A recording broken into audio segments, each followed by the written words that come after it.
오늘의 쉬운 파트 비트코인 일일 보고서를 살펴보겠습니다. 7월 8일 오전 8시 기준 아주 따끈따끈한 최신 정보입니다. 네, 안녕하세요. 어제 오전 9시부터 오늘 오전 9시까지 딱 그 24시간 동안 비트코인 시장에 어떤 일들이 있었는지 우리 구독자님과 함께 또 짚어봐야죠. 네, 그럼 먼저 현재 상황부터 좀 볼까요? 비트코인 가격 지금 보니까 10만 9,400달러 그 부근에서 움직이고 있네요. 맞습니다. 지난 24시간 동안 보면 한 1.3% 정도? 그 정도 오른 거예요. 소폭 상승한 거죠. 오, 그래도 올랐네요. 네. 밤 사이에는 10만 9,500달러 선까지 올라가기도 했고요. 근데 또 갑자기 트럼프 전 대통령 관세 발표 소식이 있었잖아요. 그때 잠깐 10만 8천 달러 아래로 훅 내려가기도 했었어요. 아, 맞다. 그 소식 있었죠. 그렇죠. 그래서 전반적으로 보면 뭐랄까 제도권 편입 기대감 같은 좋은 소식도 있는데 또 무역 갈등 같은 걱정거리도 있고 좀 팽팽하게 맞서는 그런 분위기입니다. 알겠습니다. 그럼 좀 긍정적인 요인들, 그 상승 요인들부터 자세히 들여다볼까요? 미국 SEC 소식이 있네요. 네, 바로 그겁니다. 미국 증권거래위원회 SEC가 이 암호화폐 관련 상장 지수 상품 ETP라고 하죠. 이 ETP 공시 요건에 대해서 첫 공식 지침을 내놨어요. 첫 공식 지침이요. 어떤 내용인가요? 핵심은 그거예요. 투자자들이 이해하기 쉽게 그 상품에 어떤 위험이 있는지 또 자산을 어떻게 보관하는지 같은 걸 아주 쉬운 영어, 플레인 잉글리시로 설명해라 이겁니다. 아, 단순히 쉽게 설명하라는 걸 넘어서는 의미가 있겠는데요? 그렇죠.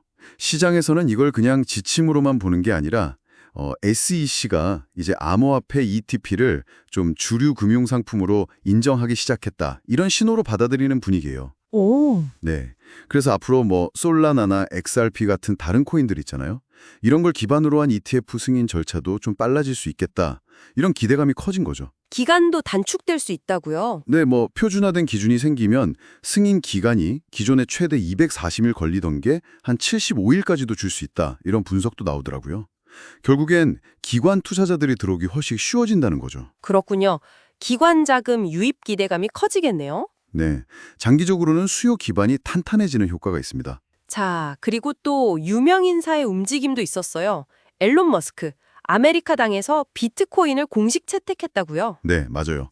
머스크가 법정화폐는 희망이 없다. 이런 말까지 하면서 비트코인을 수용하겠다고 발표를 했죠. 이게 어떤 영향을 줄까요? 아무래도 정치권에서 그것도 머스크처럼 영향력 있는 인물이 비트코인을 지지하면 비트코인의 정당성이라고 할까요? 그런 게 좀 높아지고 대중적인 관심도 더 끌 수 있겠죠. 네. 그냥 기술 자산이 아니라 거시경제에 대한 이런 논의까지 나올 수 있는 발판이 되는 거죠. 이것도 장기적인 가치 상승에는 도움이 될 수 있습니다. 기업들의 움직임도 주목할 만한 게 있었네요. 일본 메타플래닛, 비트코인을 또 대량으로 샀다고요? 네, 이번에 2,205개를 더 샀어요. 그래서 이제 총 보유량이 15,555 BTC, 달러로 치면 거의 2억 1,300만 달러 정도 됩니다. 와, 엄청나네요. 그렇죠. 거의 세계 최대 수준이에요. 이게 시사하는 바는 이제 기업들이 비트코인을 그냥 투자 대상으로만 보는 게 아니라 그 마이크로 스트래티지처럼요. 인플레이션 위험 회피 수단이나 자산 다변화 차원에서 중요한 재고 전략으로 활용하고 있다는 거죠. 기업들의 전략적 자산이 되어가는군요. 네. 그리고 이렇게 큰 규모로 사들이면 당연히 시장의 매수 압력으로 작용하고 비트코인이 더 희소하다는 걸 부각시키는 효과도 있고요. 네, 그래서 상승 요인들을 좀 정리해보면 이 SEC의 규제 명확화 움직임, 또 앨런 머스크 같은 사람들의 정치적 지지, 그리고 메타플래닛 같은 기업들의 대규모 매수, 이런 것들이 다 비트코인이 점점 제도권 금융, 또 기업 핵심 자산으로 편입되고 있다는 걸 보여주는 거죠. 그래서 장기적으로는 좀 기대감이 높아지는 상황입니다. 그렇군요. 장기적인 그림은 밝아 보이는데 단기적으로는 또 가격을 끌어내리는 요인들도 만만치 않았어요. 역시 그 트럼프 행정부 관세 발표, 이게 가장 컸죠? 네, 그게 아주 갑작스러웠죠. 일본하고 한국 대상으로 25% 관세 물리겠다. 이 발표 나오자마자 비트코인 가격이 한 860달러 정도 순식간에 뚝 떨어졌어요. 네, 저도 깜짝 놀랐습니다. 이게 글로벌 경제 불안감, 또 무역 전쟁 우려를 확 키우니까 투자자들이 일단 위험 자산부터 팔고 보자는 심리가 강해진 거죠. 비트코인도 거기 포함된 거고요. 지난 4월에도 비슷한 일로 급락한 적이 있었잖아요. 맞아요. 그때도 충격이 컸죠. 네, 아직 구체적인 내용이 나온 건 아니라서 더 불안감을 키우는 면도 있고요. 그리고 인도 시장 규제 소식도 있었네요. 바이비트 거래소. 네, 인도 바이비트 사용자들이 이제 세금을 더 내게 됐습니다. 서비스 수수료에 18% GST, 그러니까 상품 영역세를 추가로 내야 하고요. 기존 세금에 더해서요. 그리고 바이비트 카드나 대출 같은 일부 서비스도 중단된다고 하고요. 이게 시장 전체에 큰 영향이 있을까요? 뭐 당장 직접적으로 비트코인 가격을 막 끌어내릴 정도는 아니겠지만 그래도 인도 같은 주요 신흥 시장에서 자꾸 규제가 강화되는 모습은 아무래도 투자 심리에는 좀 부정적이죠.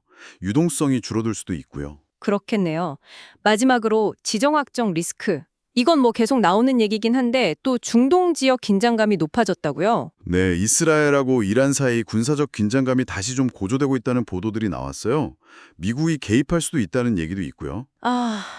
이런 건 늘 불안하죠. 그렇죠.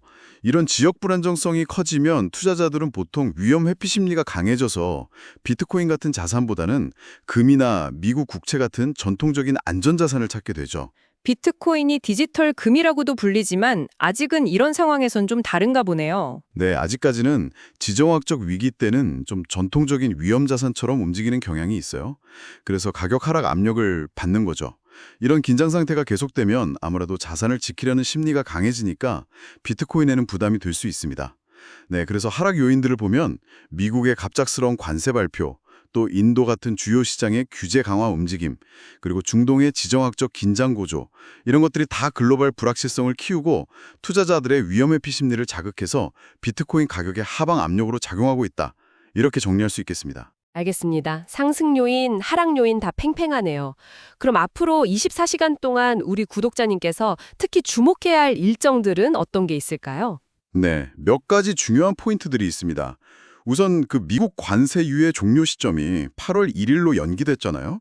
그래서 당장 막 급한 불은 껐다고 볼 수 있는데 그래도 무역 긴장 자체는 계속 좀 지켜봐야 하고요. 하지만 앞으로 24시간 내에 가장 중요한 이벤트는 뭐니 해도 FOMC 의사록 공개입니다. 한국 시간으로 내일 7월 9일 새벽인데요. FOMC 의사록이요. 항상 중요하죠. 네, 여기서 연준 위원들이 금리 정책 방향에 대해서 지난 회의 때 어떤 이야기들을 나눴는지 그 속내를 좀 엿볼 수 있거든요. 만약에 좀 매파적, 그러니까 긴축을 선호하는 신호가 강하게 나오면 시장에는 부담이 될 수 있고요. 반대로 비둘기파적, 완화를 선호하는 분위기면 상승에 좀 도움이 될 수 있겠죠. 지금 시장은 금리 인하를 기대하고 있죠. 네, 현재 시장은 하반기에 한 2번 정도 금리 인하가 있지 않을까 이렇게 기대하고 있습니다. 그래서 의사록 내용이 중요해요. 네, 꼭 확인해야겠네요. 또 다른 건 없나요? 그 외에는 오늘 7월 8일 스트라이크, STRK, 코인, 메인넷 업그레이드가 있고요. 내일 7월 9일은 폴카닷, DOT 코인의 카드 출시 관련 투표가 마감됩니다. 이런 개별 코인 소식들도 전체 시장 분위기에 간접적으로 영향을 줄 수는 있어요. 토큰 언락 물량도 있다고요. 맞아요. 이번 주에 특히 그 트럼프 토큰 물량이 좀 많이 풀려요. 6억 달러가 넘는 규모인데 이런 대규모 언락은 해당 토큰 가격 변동성을 키울 뿐만 아니라 시장 전체 유동성에도 영향을 줄 수 있으니까 참고하셔야 합니다. 근데 결국 현재 비트코인 시장을 보면요. 장기적으로는 제도권 편입이라는 아주 강력한 호재가 있지만 단기적으로는 지정학적 문제나 무역 갈등 같은 악재들이 발목을 잡는 그런 힘겨루기 양상입니다. 그래서 당장은 FOMC 의사록 공개 결과가 단기적인 방향성을 정하는 데 가장 큰 변수가 될 걸로 보이고요. 장기적으로 보면 뭐 조심스럽지만 긍정적인 전망에 조금 더 무게가 실리는 분위기이긴 합니다. 그래도 단기 변동성은 계속 클 수 있으니까요. 주요 경제 지표나 국제정세 뉴스들 계속 면밀히 살피셔야 하는 시점입니다. 구독자님께서는 이런 단기적인 압박 요인들하고 또 장기적인 구조 변화 사이에서 시장이 과연 어느 쪽으로 무게중심을 옮겨갈지 이걸 좀 주목해 보시는 게 좋겠습니다. 네, 자세한 분석 감사합니다. 이상으로 오늘의 비트코인 11보고를 마치도록 하겠습니다. 네, 지금까지 슌파트 들어주셔서 감사합니다.